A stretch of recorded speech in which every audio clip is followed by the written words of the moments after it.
Hi everyone, in this small video I'm going to show you how to create a vignette but also a background blur for your portrait images. You can actually apply this technique to any picture where you want to lead the eye of the viewer into a more important part, and you're doing that with the vignette, and the vignette will, because it's darker, your eyes led towards the lighter parts of the picture, and this technique will work quite well.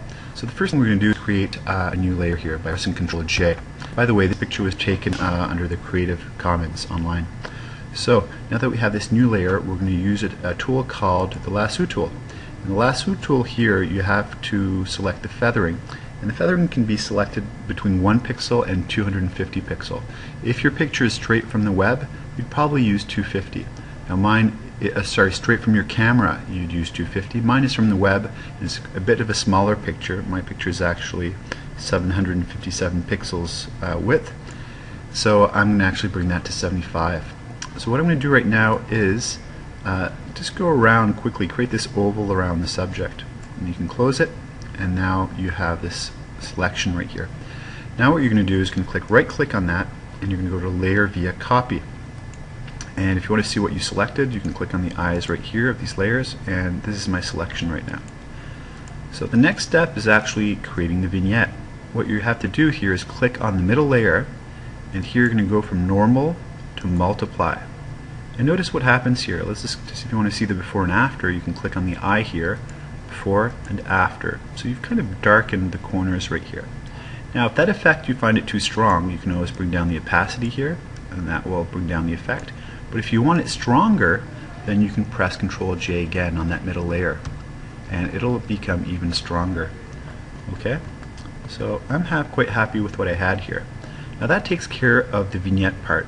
What we're going to do now is create a blur. So what I'm going to do is flatten this. I'm going to press Ctrl Shift E, and I'm going to do a Ctrl J again. And now what I'm going to do is remake a selection. I'm going to right click on that selection and layer via copy, a bit like before with our vignette. Now what I'm going to do is for this middle layer, instead of switching it to multiply, I'm going to apply a filter. And the filter that's going to allow the blur is under Blur, and it's something called Gaussian Blur.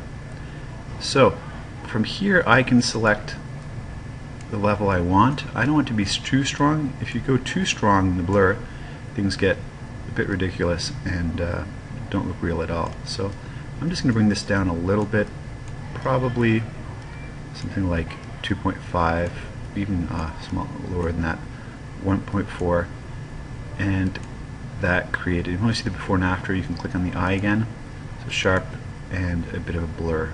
Okay? It doesn't replace the blur you can create with lenses. I highly recommend doing the blurring using a lens, and usually to create that blur you're going to use a lens that has a great focal length, a wide aperture, and where you're relatively close to the subject.